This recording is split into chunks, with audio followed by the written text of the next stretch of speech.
Bueno, como pueden ver ustedes, el título del mensaje, Belleza y Fealdad de la Navidad, puede sonar como contradictorio, ¿verdad? Porque, pues, en realidad cuando pensamos nosotros en esta época del año, solo pensamos en la belleza de ella, ¿verdad? Y es algo que puede uno ver en su casa, cómo lo arregla, lo adorna, por donde quiera que uno vaya, ¿verdad? Ve uno más arreglado, más adornado.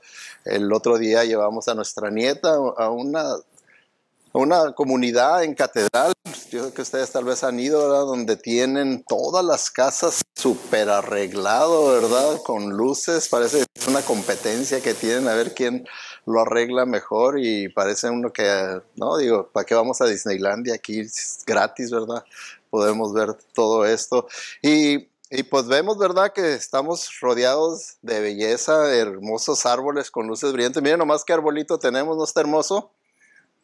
Y todos los adornos, ¿verdad? Que pues gracias a la hermana Sandra, ¿verdad? Que ella es la que se puso varios días arreglando y poniendo todos los adornos, porque así yo me he fijado que de todas las épocas del año, en la época de Navidad es cuando más bonito se adorna, se pone tanto las casas como las iglesias también, ¿verdad?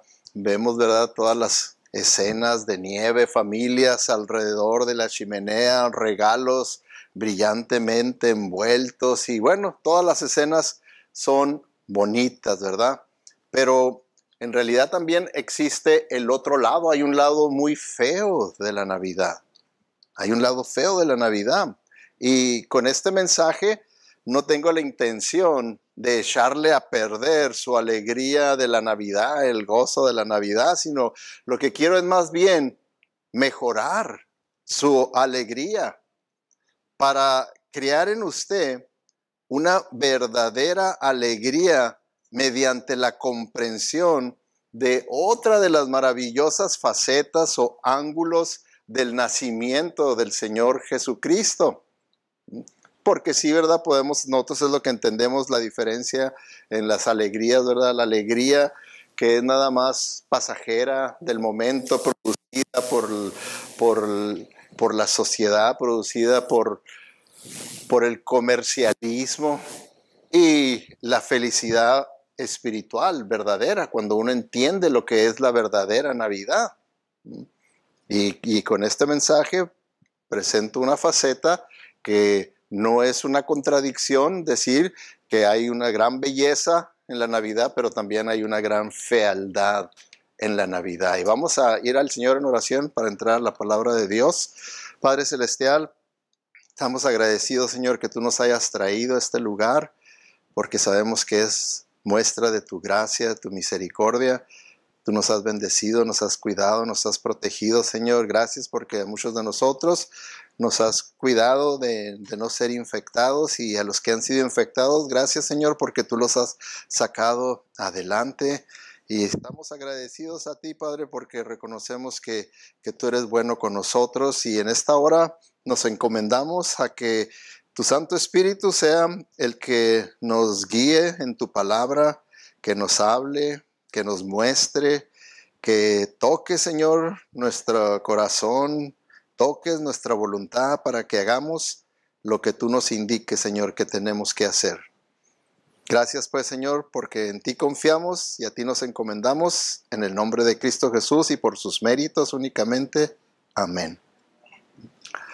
Bueno, nosotros vemos, ¿verdad?, que desde el comienzo de lo que es la historia de la primera Navidad, vemos la situación tan difícil en la que sucedió todos estos eventos, porque de repente una señorita, María, se encuentra con que está esperando, que está embarazada. Y el ángel le dice, porque ella misma decía, pero ¿cómo es eso de que voy a quedar embarazada si yo no he estado con ningún hombre? Soy virgen. Y le dijo, esto va a ser del Espíritu de Dios, esto va a ser obra de Dios. Entonces, vemos, ¿verdad?, esta experiencia en la vida de María, que estaba ella ya prometida a José para casarse. Y se imaginan su situación al siguiente día, que ve al novio le dice, ¿sabes qué? Estoy embarazada. ¿Se imaginan la experiencia de José de decir, ¿cómo que estás? ¿Quién es? ¿Quién es? Dijo, nadie, es el Espíritu Santo, es de Dios. ¿Qué creen que haya pensado José? Yeah, right. Oh, ¿a poco?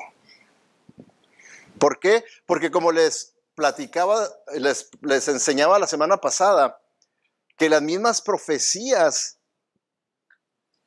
son dificultosas, así como eran dificultosas antes de que se cumplieran, cuando veían las profecías de una virgen que habría de dar a luz y todo, pues decían, no, eso como no, es algo simbólico, esto quiere decir esto, y le buscaban un entendimiento que fuera lógico, pero no sobrenatural. Y hoy en día es una de las cosas que más le estorba a un incrédulo. Un incrédulo puede decir, mira, sí creo en Jesucristo, que es un personaje histórico, un gran hombre que nos dio grandes lecciones, pero eso de que nació de una virgen, no, ahí sí ya no. Hay muchos se atoran en eso. Por lo mismo, ¿verdad? También José, claro que se atoró con eso, ¿verdad? Él también. Por eso es que un ángel tuvo que aparecérsele y un ángel tuvo que darle la noticia de que lo que María le había dicho era completamente verdadero y él se lo volvió a repetir y recordar. Y esta es una de las palabras del ángel que le dice a José, le dice, María tendrá un hijo. El ángel está diciendo a José, y le pondrás por nombre Jesús. Se llamará así porque salvará a su pueblo de sus pecados. Entonces, aquí podemos ver nosotros la belleza de la Navidad, pero también vemos la fealdad de la Navidad, porque la belleza está en lo que Dios hace, el de mandar a su Hijo a humanizarse para que Él, que no conoció pecado, se hiciera pecado por nosotros. ¿Por qué? Porque nosotros somos pecadores.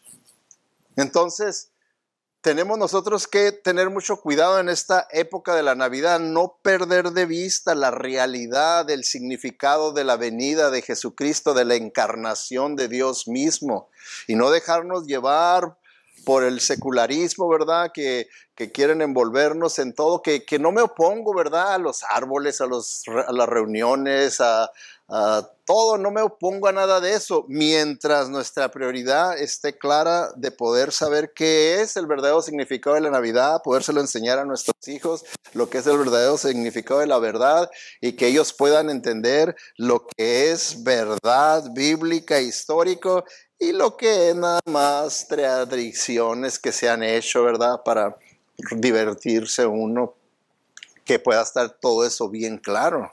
No tengo ningún problema con nada de eso. Pero aquí podemos ver, ¿verdad?, la belleza y la fealdad de la Navidad. Aquí el apóstol Mateo nos hace ver, ¿verdad?, las palabras del ángel que le está diciendo a José, que eran, pues por eso se le llama el evangelio, las buenas noticias, diciéndoles, mira, te recuerdo, todos están en pecado, pero ahí viene el Salvador. Y va a ser María la que será el instrumento que Dios usará para la encarnación de Dios mismo. También el apóstol Juan dice, y ustedes saben que Jesús vino para quitar nuestros pecados y en Él no hay pecado. Aquí, ¿verdad? Una vez reafirmando de que Él era Dios mismo, Emmanuel, Dios con nosotros, que habría de venir y que venía en una misión, ¿verdad? Que eso es la belleza de la Navidad, esa misión en la que venía el Hijo de Dios para quitar nuestros pecados, ¿verdad? Nosotros, nuestra condición espiritual, caídos en pecado. Y ahí venía el Señor. Y ahí vemos, ¿verdad?, esa combinación de mensajes en cuanto a la belleza que es la parte de Jesucristo y la fealdad, nuestra parte humana como pecadores. Entonces, que nunca se nos olvide, ¿verdad?, qué es el verdadero significado de la Navidad. El apóstol Pablo también dice, esto es verdad y todos deben creerlo. Jesucristo vino a este mundo, está hablando de la Navidad. Jesucristo vino a este mundo para salvar a los pecadores del castigo que merecen. Y yo soy el peor de todos. El peor de los pecadores. Entonces vemos aquí, ¿verdad?, cómo el apóstol Pablo podía verse a sí mismo desde la perspectiva de Dios. Porque desde la perspectiva de ¿cómo vemos al apóstol Pablo nosotros? Como un gran personaje, ¿verdad? Sí, es el que casi siempre cuando le preguntan a la gente, ¿cuál personaje de la Biblia es el que más te inspira, el que consideras más grande? Pablo, Pablo, Pablo, Pablo, todos muy fácilmente decimos que el apóstol Pablo. Y sin embargo, él dice que él era el peor de los pecadores. ¿Por qué?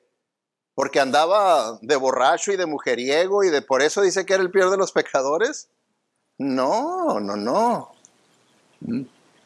Porque estaba consciente de lo que verdaderamente lo horrible que es el pecado. Y que aún a pesar de que el Señor lo salvó, lo perdonó y le dio el ministerio de ser uno de sus apóstoles y de esparcir el evangelio a todo el mundo gentil y tener ese gran privilegio, esa gran responsabilidad, él podía aún ver que el pecado que aún permanece en nuestra vida era algo horrible. Era algo horrible y por eso decía, yo soy el peor de los pecadores. Él no dijo, bueno, yo antes era el peor de los pecadores, pero yo ahorita soy Pablo, ¿eh? No, él estaba consciente y eso es algo que nosotros debemos de estar conscientes y que en la Navidad debemos de recordar. ¿Por qué vino Jesucristo? Él no vino para que tuviéramos bonitos árboles y nos diéramos regalos y pudiéramos reunirnos como familias y pudiéramos tener vacaciones y todas las demás otras cosas que, como les digo, no estoy en contra de esas cosas, pero ese no es el propósito en realidad por el cual Jesucristo vino. Él vino por un propósito mucho más trascendental, un propósito mucho más importante que todo lo que he mencionado, que sí, ¿verdad? También digo que es importante, pero no se compara con el propósito por el que vino Jesucristo. Porque, fíjense, el corazón de la Navidad, ahorita lo vimos, ¿verdad? Lo que dijo Pablo. Dijo, Cristo vino al mundo para salvar a los pecadores. Y luego, ¿qué fue lo que dijo Juan? Jesús vino para quitar nuestros pecados. Y Mateo, ¿qué dijo? Él salvará a su pueblo de sus pecados. Entonces, este es el corazón, el mensaje real, bíblico de la Navidad.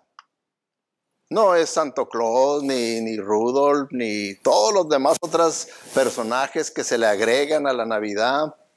Como les digo, nosotros siempre tendemos a y secularizar todo, porque originalmente, como por ejemplo, Santo Claus, sí era algo real y verdadero, ¿verdad? San Nicolás era un hombre que allá en Europa, al ver que en Navidad, y más en aquel tiempo, había mucha diferencia, casi nomás había dos grupos, los muy ricos y los muy pobres, y él veía, ¿verdad?, cómo los ricos celebraban la Navidad y regalos para sus hijos y todo, y los pobres pues nomás se quedaban como el chinito milando, nada. Entonces, ¿qué fue lo que hizo él? Dijo, yo voy a empezar, y todo el año empezaba a dar dinero y a comprar cosas para en Navidad llevar, que nadie supiera en la noche, que nadie supiera, iba y en la les ponía un regalito a los niños, a todos ahí en el pueblo donde él vivía, y es por eso que después se le puso el San Nicolás, Santo Nicolás, y de ahí salió el Santo Claus, ¿verdad? Qué distorsión, ¿verdad? Entonces, por eso no veo mal yo que ustedes les hablen a sus hijos y les enseñen del verdadero Santo Claus, ¿verdad? ¿Quién era el verdadero Santo Claus? El Santo Nicolás, que era un cristiano benévolo que estuvo dispuesto a sacrificarse y ser de bendición para los niños pobres. Entonces, fíjense, la verdadera belleza de la Navidad es que nosotros podamos comprender la fealdad que puede curar. Fealdad que puede curar. Porque, ¿qué decimos? La Navidad significa que el Salvador vino. Y la fealdad es que somos pecadores, que estamos perdidos, que vamos rumbo al infierno si morimos en nuestros pecados, dice la Biblia, nuestros delitos y pecados. Pero entonces, la verdadera belleza de la Navidad es que lo podamos comprender, que pueda estar bien claro en nosotros la fealdad que cura el pecado del hombre. Por eso vamos a ver características del pecado, ¿verdad? Que provocó que Jesús naciera como Salvador. ¿Cuáles son estas características? Para que podamos así, cuando hablamos de la fealdad, del pecado, de nuestra condición, pues poder ver la naturaleza de nuestro problema. Porque es bien importante, como vimos el ejemplo del apóstol Pablo, que se considera el peor de los pecadores. ¿Por qué? Porque él veía el pecado desde la perspectiva de Dios, no desde la perspectiva del hombre. Cuando vemos el pecado desde la perspectiva del hombre, entonces tendemos a excusarlo, tendemos a ocultarlo, tendemos a decir, bueno, es legal, que tiene que yo haga esto si al cabo es legal. Y como vemos nuestros tiempos, todo se está legalizando, todo se está legalizando. Se considera que para este año que viene ya se va a legalizar también la prostitución. ¿Sí? Entonces, ¿qué tiene de malo si es legal? Y así cada cosa que se va legalizando, pues nosotros como cristianos tenemos la tentación de no verlo desde la perspectiva de Dios, sino verlo desde la perspectiva del hombre, del secularismo, del mundo, de la sociedad, y entonces decir, pues es atractivo, porque ¿acaso no es atractivo el pecado? Dice ahí en Hebreos que es placentero. Dice, pero es un placer momentáneo y después viene el castigo, la disciplina. Después viene que hay que pagar, todo tiene un costo. Y entonces hay que pagar el precio por nuestro pecado. Entonces, vemos que primeramente el pecado corrompe. ¿Okay? Y nosotros sabemos, ¿verdad?, el significado de corromper, como cuando una comida se nos corrompe, ¿verdad? Que decimos, ya se hizo mala. Eso es lo que es la palabra, corromper. Que se pudrió, se hizo agria, se amargó. ¿Cómo huele? ¿Verdad que huele mal? Dice, quítalo, tíralo, ¿no? ¿Para qué quieres que lo huela? Llévatelo lo más lejos posible. Bueno, así estamos nosotros, ¿verdad? Corrompidos. Por eso es que hay separación entre nosotros y Dios, porque olemos mal. Estamos podridos, esa es la condición del hombre pecaminoso, mientras que Dios está perfectamente puro, limpio, santo, no hay corrupción en él, no hay pecado, entonces no puede tener comunión con el pecado, con el pecador en esa condición. Entonces tenemos que verlo así, porque el pecado destruye la santidad de algo, de cualquiera. Es lo que hace, ¿verdad? El pecado. El pecado va a destruir la santidad, lo santo. ¿Okay? Ahora, este escritor Thomas Watson, él era un escritor muy prolífico y era pastor, ¿verdad? Y me gusta cómo lo pone esto. Dice, el pecado convierte la belleza en deformidad y el impío toma más cuidado para cubrir su pecado que para curarlo. O sea que tendemos más nosotros a excusar, a cubrir, a aparentar que no hay nada malo conmigo, que en vez de usar toda esa energía, todo ese tiempo, todo ese esfuerzo que hicimos por querer encubrir, excusar nuestro pecado, mejor usarlo para superarlo, para curarlo. Mucho mejor. Lo hacemos así con las enfermedades físicas. Estamos enfermos y luego, ¿verdad? Queremos rápido. Nos enojamos si la farmacia no tiene lista la receta que nos dio el doctor para nuestra. No, todavía no tiene que esperar 2, 3 horas. Pero ¿cómo, verdad? ¿Cómo que tengo que esperar tanto? Pero muchas veces no lo vemos así con esa urgencia cuando vemos el pecado de nosotros. Porque fíjense, estamos hablando de que de curar nuestro pecado, no nomás encubrirlo. Como ahorita, ¿verdad? ¿Cuánta gente no está ahorita esperando la vacuna para el virus corona? Están esperándolo como la gran salvación, aunque también están advirtiendo y diciendo, miren, la vacuna no le va a servir a todos. No le va a servir a todos, dice, y les advertimos principalmente a aquellos que tienen reacciones alérgicas. Dice, le recomendamos que no se las ponga porque puede ser peor la reacción alérgica que le dé la vacuna que a que le dé el coronavirus.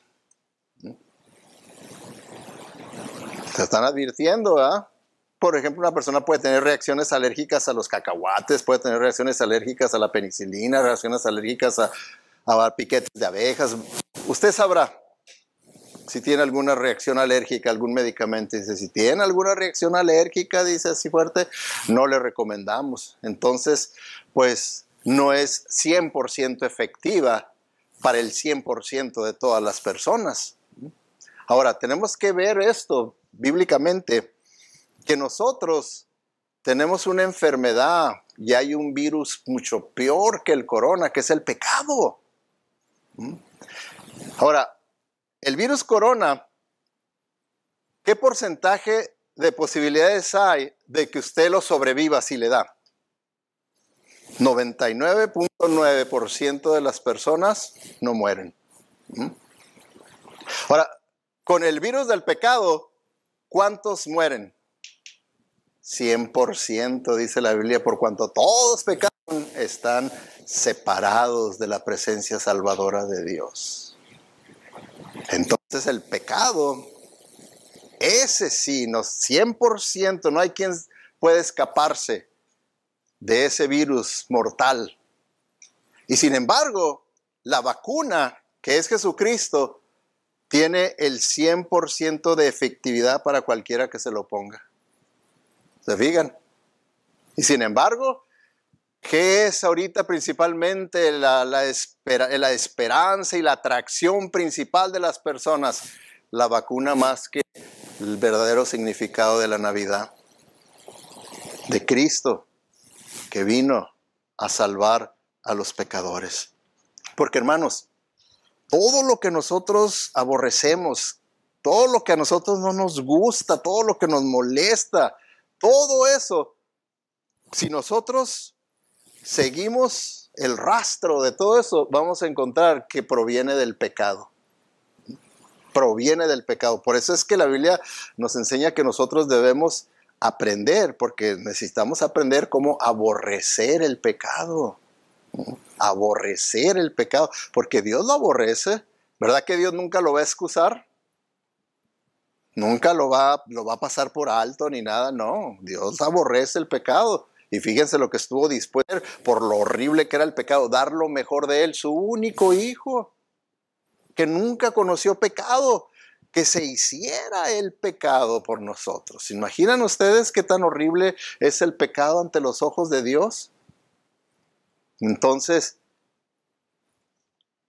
hay tantas cosas, como por ejemplo, déjenme les doy nomás una lista rápida de cosas que, como por ejemplo, las lágrimas, el sufrimiento, el dolor, la violencia, hipocresía, todo, si lo trazamos, va hacia el pecado, la ansiedad, la discordia, los disturbios, el temor, la preocupación, enfermedad, relaciones rotas, traición, abuso, inmoralidad sexual, de toda clase de inmoralidad sexual, pasiones impuras, lujurias, idolatría, hechicería, hostilidad, pleitos, celos. Nomás en esta, ¿hay alguna de estas que no provenga del pecado?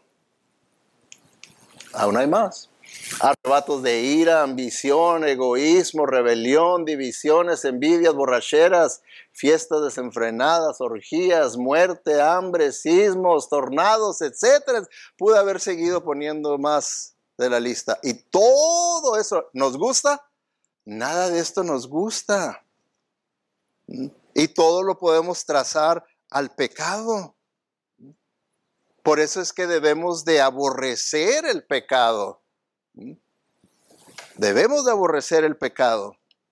Pero muchas veces lo trágico es que somos mucho más propensos a excusar nuestro pecado que a condenarlo. ¿Por qué condenarlo? ¿Por qué vamos a excusar nuestro pecado? Tenemos que condenarlo. Esa es la voluntad de Dios. Esa es lo que debe ser el fruto del Espíritu Santo en nosotros.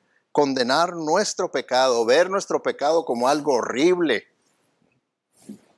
Eso es lo horrible de la Navidad, el pecado, y la belleza de la Navidad es Cristo, lo que Él ofrece, perdón de pecados, vida eterna en su presencia.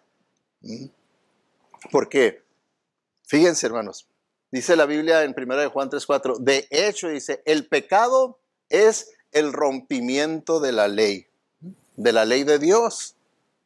Entonces, debemos de verlo como algo insignificante, el que nosotros estemos rompiendo la ley de Dios, debemos de verlo como algo insignificante, porque si romper las leyes de la tierra, de la nación, no lo vemos como algo insignificante, al contrario, decimos, tengo que evitar lo más posible, no romper la ley, porque si yo no pongo atención y estoy constantemente rompiendo la ley de la tierra, la ley de la nación, ¿dónde voy a terminar? En la prisión, ¿verdad? Y ahí en la prisión, pues voy a estar separado de todo lo que es de más valor. Voy a estar separado de mi familia, de mi esposa, mis hijos, mis amistades, de una vida libre, de tantas bendiciones, voy a estar separados. Pues así también, ¿verdad? Es lo que pasa cuando uno muere en pecado. Entonces viene la justicia de Dios, la ley viene y determina que esa persona queda separada de todas las bendiciones de Dios, que es a lo que le llamamos el infierno. Queda separada a la prisión espiritual, al infierno. Entonces debemos de tener en cuenta lo que verdaderamente es la Navidad. Por eso el apóstol Pablo es lo que nos dice en Romanos 3:23, porque todos han pecado, por lo tanto, todos estamos separados de la presencia gloriosa de Dios. Otra versión dice, popular dice, porque estamos separados de la presencia salvadora de Dios, que es lo mismo, la presencia gloriosa de Dios. O sea que no podemos entrar a la gloria de Dios. Entonces, por eso es que debemos de tener siempre bien en cuenta lo que es el verdadero significado de la Navidad y podérnoslo primeramente aplicar a nosotros, ¿verdad? En meditación, que podamos estar conscientes. ¿Qué de mi pecado? Si eso es lo horrible de la Navidad, ¿qué estoy haciendo con mi pecado? ¿Lo estoy encubriendo? ¿Estoy aparentando? ¿Lo estoy excusando? ¿O verdaderamente lo estoy confrontando con la verdad de Dios, en el poder del Espíritu Santo? ¿Cómo es que lo estoy haciendo? Porque hermanos, digan ustedes, ¿qué es lo que condena a cada alma al infierno? ¿Qué es lo que lo condena? Porque una persona fue un criminal, o porque una persona fue una mala persona, ¿eso es lo que lo va a hacer que se vaya al infierno? Porque, fíjense, hay veces en nosotros, en nuestra dificultad que tenemos para entender cómo Dios opera, ¿verdad? Y sobre todo en cuanto a su gracia. Yo he visto casos de personas criminales que han hecho cosas horribles, y que están en prisión esperando el momento de su ejecución o que van a estar cadena perpetua ahí, llegaron a conocer a Cristo. nacieron de nuevo, nuevas personas. Y cuando uno dice, esa persona se va a ir al cielo, hay personas que dicen, ¿qué? ¿Qué no sabes todo el crimen que ha cometido, toda la maldad? ¿Cómo crees tú que esa persona va a ir al cielo? Esa persona va a ir al peor lugar del infierno. Si el infierno tiene grados, ese va al peor de los grados. Como luego también se pregunta, ¿qué si Hitler se arrepintió? ¿Lo perdonó Dios? ¿Lo iremos a ver ahí en el cielo? O decimos, no, a Hitler no, a cualquier otra persona, pero a Hitler no. Y ahí es donde no comprendemos en la totalidad la gracia de Dios, que eso es lo que es la Navidad. Dios en su gracia proveyendo para nuestra fealdad, para nuestro pecado, de que Dios está dispuesto a perdonarnos, ¿qué? Nuestro crimen, nuestras lujurias, nuestra indiferencia. Todo lo que condena a cada alma al infierno no es más que el pecado. Es lo que condena. Por eso es que la Biblia dice que Cristo vino para salvarnos de nuestro pecado. Porque ese es el que nos condena, el pecado. Y todas las demás, la lista esa larga que les enseñé, y todavía hay más cosas, todas tienen su fuente en el pecado. Todas tienen su fuente en el pecado. Entonces a lo que tenemos nosotros que tratar es a la raíz del problema, el pecado y el pecado. Es por eso, ¿verdad?, que el pecado es el que afea la Navidad.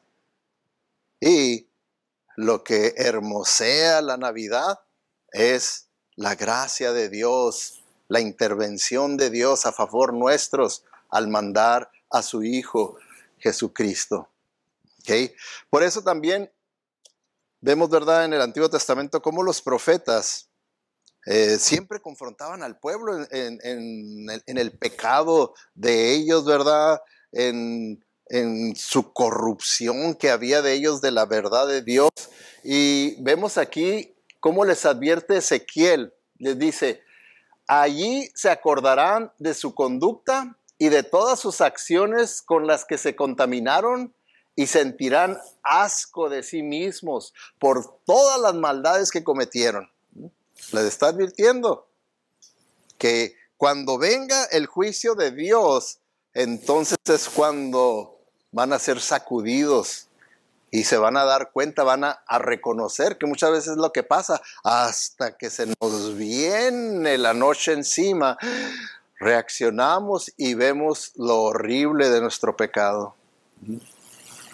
Lo que estuvimos defendiendo, lo que estuvimos haciéndolo como que no es tan malo, no es tan feo, esto y lo otro, por los placeres que nos dio, por los beneficios que me produjo y todo eso. Entonces estamos acá cuidando y protegiendo y apapachando y todo, pero se llega este momento. Se llega ese momento y sentirán asco de sí mismos por todas las maldades que cometieron. ¿Okay? Bueno, entonces no queda duda, ¿verdad?, que el pecado corrompe. El pecado corrompe y en segundo lugar, el pecado es rebeldía. ¿Okay? El pecado es rebeldía. Nosotros ya pasamos, ¿verdad?, por el libro de los jueces, ¿se acuerdan?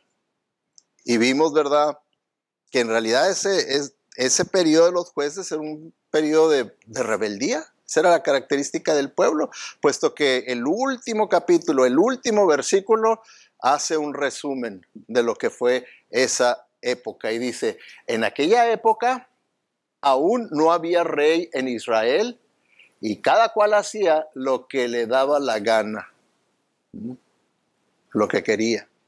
Esa es la esencia de la rebeldía. Cuando yo hago lo que yo quiero, lo que yo siento, lo que yo prefiero, lo que a mí me gusta.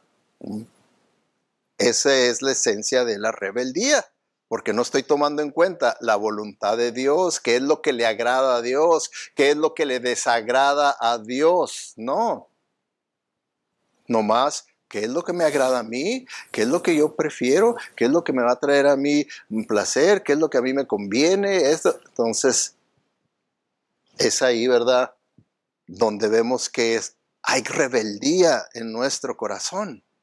También el profeta Jeremías tuvo unos tiempos bien difíciles que confrontar con el pueblo de Israel, porque también estaban en un periodo horrible, ¿verdad?, de corrupción. Se corrompió el pueblo de tal manera, ¿verdad?, que tuvo que venir el juicio de Dios y vino de una manera tremenda, ¿verdad?, cuando mandó a Nabucodonosor y los llevara a Babilonia, presos, se los llevaron. Entonces, hubo un grupo grande que se escaparon y se fueron y se refugiaron en Egipto. Entonces, pues ellos allá se sentían muy seguros, pero el Señor guió a Jeremías y le dijo: ve y habla a mi pueblo que está allá en Egipto, y hazles ver que mi juicio también es para ellos. Que no porque se fueron allá a Egipto, no que porque se escaparon de Nabucodonosor, pero no se escapan de mí. Y eso es algo que tenemos nosotros que siempre entender, que la Biblia nos dice: tu pecado te alcanzará. Me le podré escapar a mi esposo, a mi esposa, a mis hijos, a mi iglesia, me podré escapar de todo el mundo, pero no del Señor. Del Señor no nos le vamos a escapar. Y así fue lo que le pasó, ¿verdad?, al pueblo de Israel, a los que se fueron a Egipto. Y entonces Jeremías les advierte que se arrepientan, porque si no, el juicio también va a venir sobre ellos y sobre sus hijos. Dijo: va a venir sobre ustedes. ¿Cómo respondieron ellos a la palabra profética de advertencia de Jeremías? De esta manera, fíjense, dice: haremos lo que se nos antoje. ¿Se fijan la rebeldía del corazón del hombre? A pesar de que están ante ellos un profeta que les está hablando de parte de Dios, está advirtiéndoles por la gracia y la misericordia y la paciencia de Dios, y dice: haremos lo que se nos antoje, quemaremos incienso y derramaremos ofrendas líquidas a la reina del cielo. Era diosa del sexo, y a esa era la que principalmente seguían, a la diosa de la fertilidad, del sexo, y esa era la que seguían ellos. Dice: ¿por qué la seguían con tanta seguridad de que no estaban mal? Porque dicen ahí, dice, tal como nosotros, o sea que ellos van a seguir ofreciendo ofrendas a la reina del cielo, dice, que tal como nosotros, nuestros antepasados así lo hicieron, nuestros reyes también y funcionarios han hecho siempre en las ciudades de Judá y en las calles de Jerusalén. Como diciendo, esto ha sido ya general de todos nosotros, el pueblo, desde el rey, funcionarios de gobierno, el pueblo, todos abiertamente hemos caído en adorar a la reina del cielo, que ahora sí ese es el título, le pusieron a María, el catolicismo, ¿verdad?, la reina del cielo. Entonces dice la palabra de Dios, fíjense, para que vean ustedes la distorsión que hay en la mente de la persona que está atrapado por el pecado. Dice: pues, o sea, aquí está diciendo la razón por la que ellos van a continuar, la reina del cielo. Pues en aquellos días teníamos comida en abundancia, bien económica, no teníamos problemas.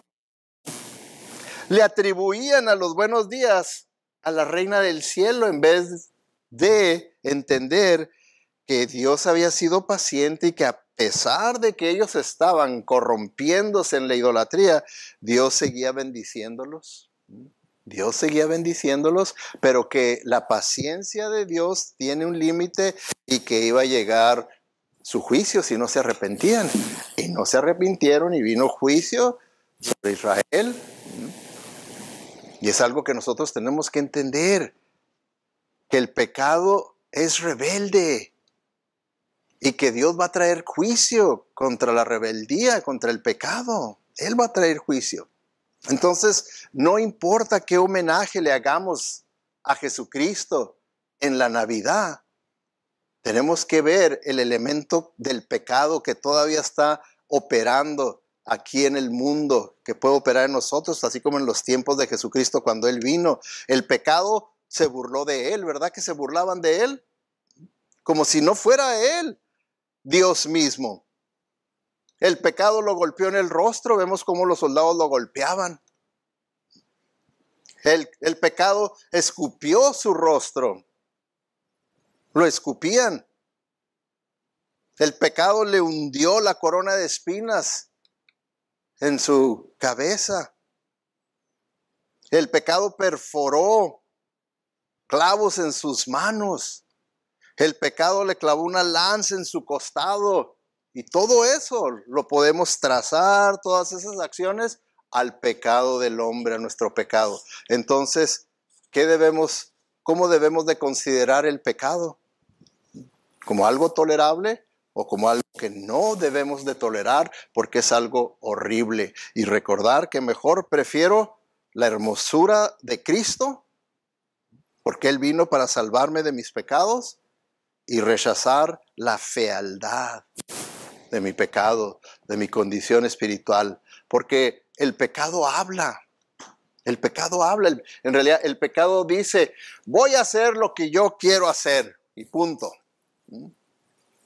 Y eso hace la persona cuando se deja llevar por el pecado. Va a hacer lo que quiere y punto. No importa todo lo que ha aprendido, lo que ha oído, lo que sabe, no. Él va a hacer lo que quiere. No me importa lo que tú digas.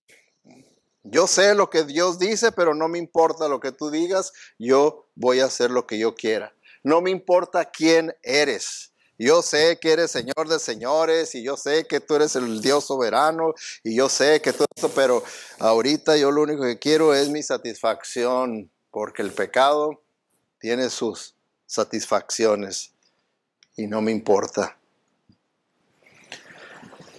Y para terminar, hermanos, número 3, el pecado es humanamente incurable. ¿Okay? Escuchen bien, no estoy diciendo que el pecado es incurable.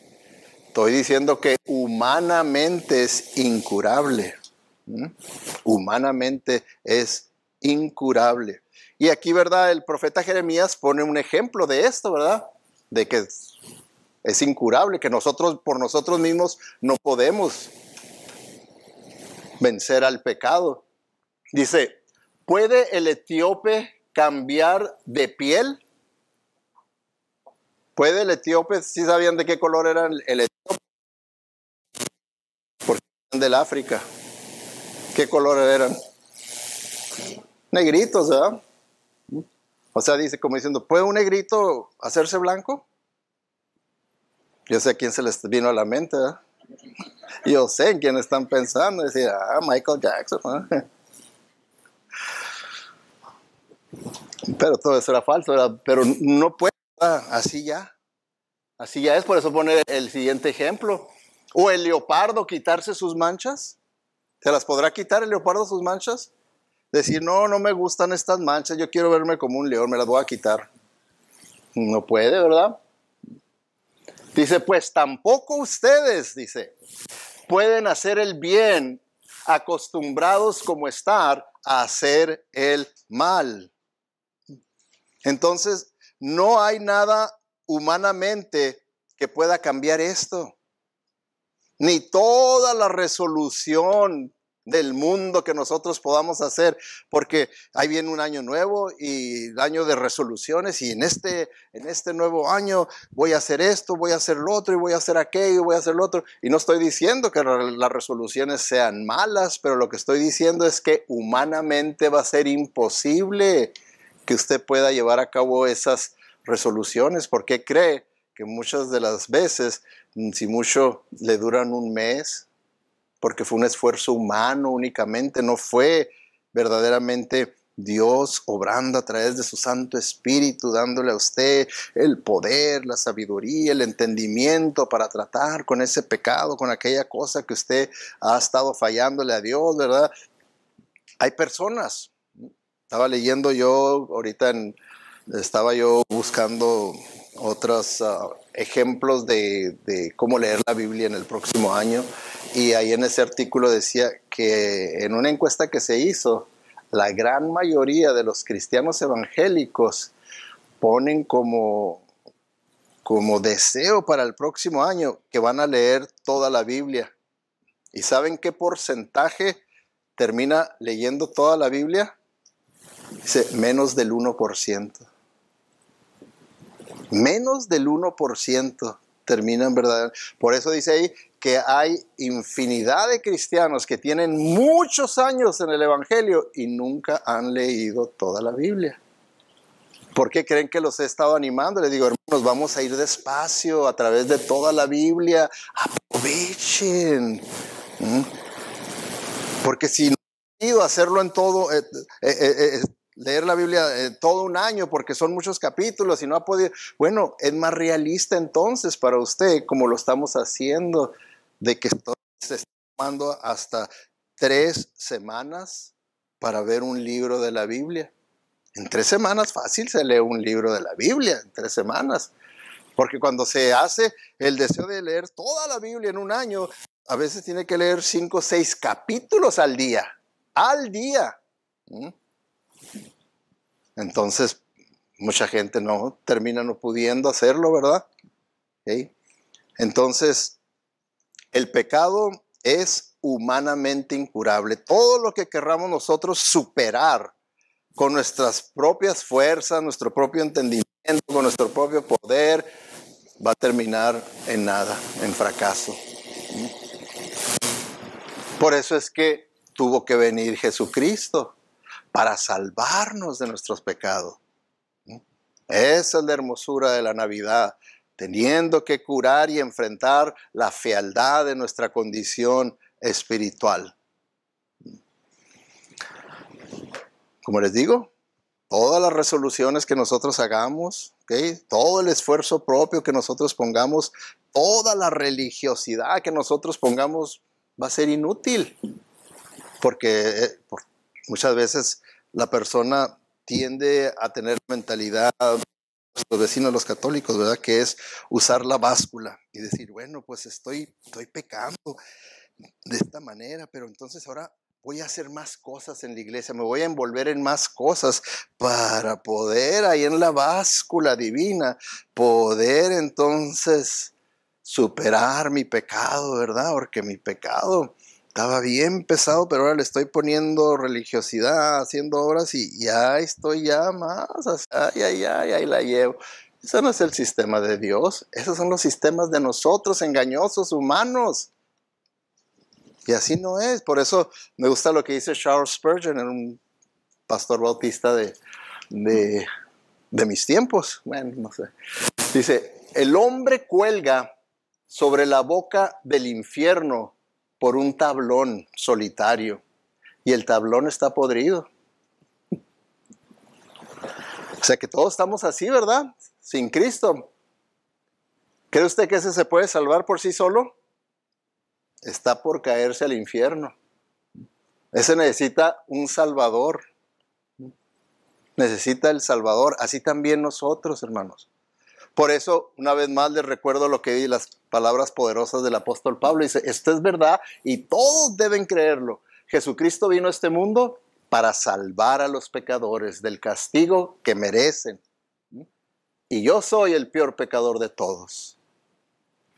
Que así podamos vernos nosotros también y decir, sí, yo soy un pecador ante los ojos de Dios, no lo voy a ocultar y yo verdaderamente voy a tratar con mi pecado como Dios demanda, como Él quiere, porque yo sé que Él es un Dios de misericordia y es un Dios todopoderoso, que si verdaderamente me allego a su gracia, a su poder, al poder del Espíritu Santo, entonces yo puedo superar el pecado en mi vida. Porque todo lo puedo en Cristo que me fortalece, dice la Biblia. ¿Qué va a hacer usted? ¿Va a celebrar correctamente la Navidad? Entendiendo la belleza de la Navidad y confrontando la fealdad de la Navidad. Oremos. Vamos a inclinar nuestros rostros, Padre Celestial. Guíanos, Padre, a que podamos responder a ti como tú estés indicándonos a nosotros que debemos responder. Si hay alguna persona que aún no le ha entregado su vida a Jesucristo, no es por casualidad que usted está aquí, es por la misericordia y la paciencia de Dios, que Él quiere que usted confiese su pecado a Él, se arrepienta, le dé la espalda al pecado y siga a Cristo en obediencia. Si ese es usted, vaya a Dios y dígale: Dios, te doy gracias por ser tan paciente conmigo, por tu misericordia. Reconozco que soy un pecador, que estoy perdido y que si muero en mi pecado voy directo al infierno, pero gracias porque ahora entiendo la verdadera razón de la Navidad. ¿Por qué vino Jesucristo? Para salvarme de mi pecado. Por eso yo ahora lo recibo a Él como mi Salvador personal y único y suficiente. Lléname con tu Santo Espíritu para que de hoy en adelante yo pueda seguirte en obediencia y tener el poder para poder vencer el pecado en mi vida. Si usted acaba de hacer esta oración de entregarle su vida a Cristo, ahí en donde está, levante su mano. Es una manera en la que usted está comprobándose a sí mismo que está haciendo un compromiso verdadero, serio, espiritual, de seguir a Cristo en obediencia. ¿Habrá alguien que levante su mano y la baja?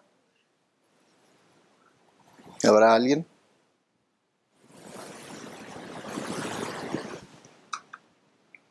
Dios te bendiga. ¿Alguien más? Te damos gracias, Señor, porque tú eres bueno, tú eres el Dios que salva. Y, Señor, te pido por esta alma que ha levantado su mano, su alma, su corazón ante ti, Señor, que tú la puedes ver, tú puedes saber exactamente la realidad de su arrepentimiento. Pedimos, Señor, para que pueda esto que tú le has hablado, le has enseñado, lo pueda continuar llevando a cabo en su vida, confiando en ti, sabiendo que solamente siguiéndote a ti en obediencia es que podemos superar este pecado que mora en nosotros. Te pedimos que lo bendigas, Señor, y que pueda ser una gran persona como tú quieres que seamos todos tus hijos ante el mundo perdido. Gracias, Señor. Despídenos con tu bendición. Te lo pedimos todo en el nombre de Cristo Jesús. Amén.